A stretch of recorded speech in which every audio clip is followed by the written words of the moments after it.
going to leave the lodge and I'm going to start walking east. So he walked to east and he walked east. Along the way, he would see the animals and he would talk to them. And he'd say, hey, I've never seen you before. What do you do here? What's your purpose? And then the animals would tell him. He'd be like, wow, you live in such a beautiful place. Wow, really, you're so lucky. So, Tobacco kept walking and walking. And then eventually he came to a lodge.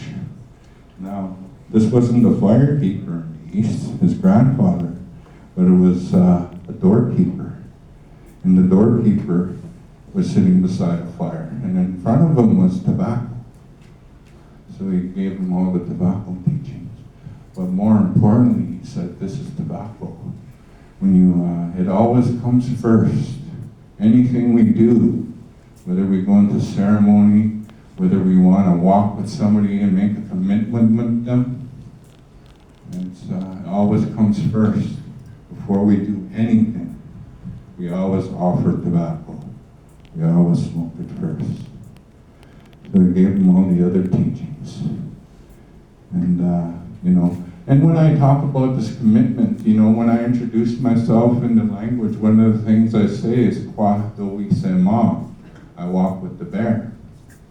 And I understand that completely now, because the word sema is in that phrase, in that saying.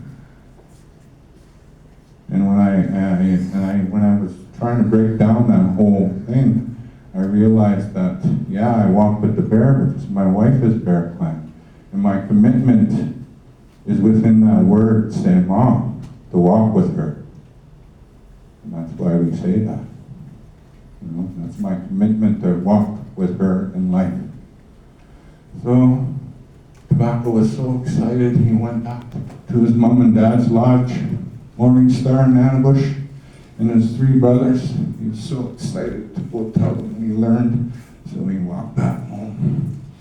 And he got there, and he said, and they were all excited to see him, except for Sweetgrass, Anabush, Morning Star, Cedar, and Sage all sat around. They were listening to Tobacco talk about his journey and everything that he saw and everything that he learned about tobacco and the gift of tobacco.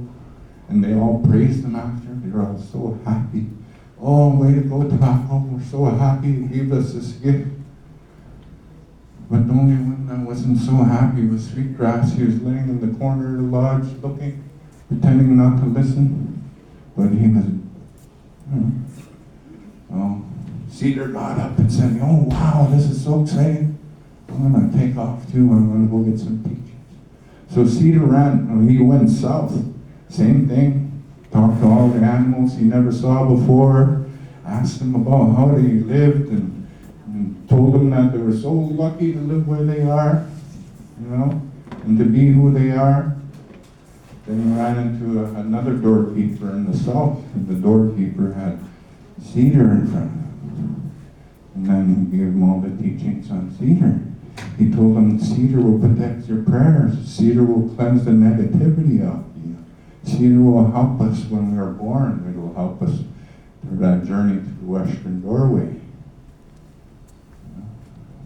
And then he gave him all the other teachings. And then Cedar said, oh, wow, I'm real excited. I'm going to go back home and I'm going to go tell my mom and dad and tell my brothers exactly what I did and all about my journey.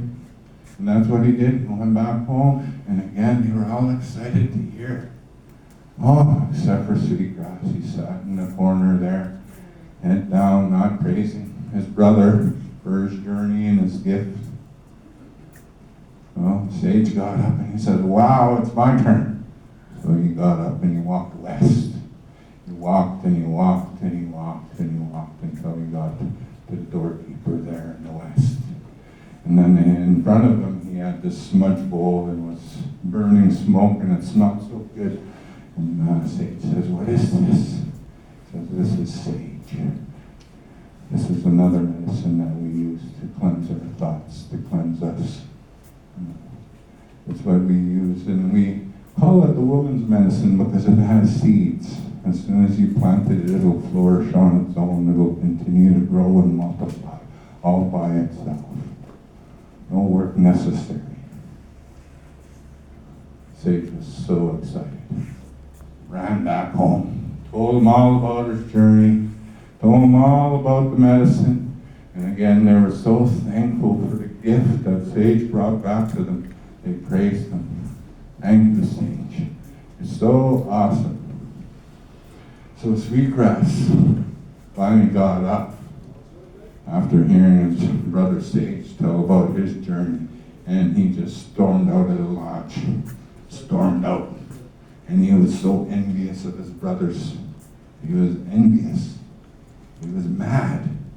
Thinking, oh, why did they get all the credit? I'm going to walk too. But he was burning with envy as he was walking up. He was walking, and he was walking with his head down. And he was just so mad that he didn't even look at the animals walking by. He might even kick them just to get them out of the way. Out of my way! I'm freaking mad. Kept walking and walking, just stewing in his envy for his brothers, you know? Just envy them so badly, you know? But finally he was walking and then he put his head up and he realized, oh my God, am I ever cold? Where are all the trees? You know, where are all the animals? It's so barren here. It's snowy. It's white. Freaking cold. He looked up in the air, saw lights in the air. They were dancing, all different colors, just dancing in the sky. And he looked up, and he saw 7 stars there as well. He saw, they're beautiful, but I'm so cold. And he looked way off in the distance, and he saw a lodge over there, and a light, so he went to it. And when he walked in there, he saw the doorkeeper in there. The doorkeeper was laying down, all sexy like, in front of the fire with his seal, his skin, you know, blankets, you know, sexy like. But he had this braid, eh? He had this braid with him, and he's smelling it. And Sweetgrass asked, can I come in? I'm real cold. Real cold. Didn't get any, son. Come have a seat, warm up. And he's sitting there warming up. He said, oh, I walked so far, it's so cold.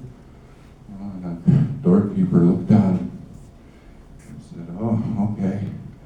Stokes the fire, and then he put that braid over the fire and he lit it on fire. And it went like this around the lodge. And Sweetgrass smelled that. He goes, oh, wow, that ever smell good. What is that? Because as soon as he smelled it, he thought about his mom. He thought about his mother. He thought about, oh, I miss her so much. You know? I miss her. And then he started thinking about, oh my God, why was I so angry? Why was I so mad? Why am I so envious at my brothers? You know, as soon as he smelled it. And then he asked the doorkeeper, what is this? And then the doorkeeper says, it's Mother Earth's hair. It was the first medicine here, even before tobacco, cedar, and sage. Because as soon as Mother Earth was born, she grew her hair. And everything else grew after that. And he said, really? I said, yeah. And he said, it's also our medicine that, you know, it helps us clear our mind.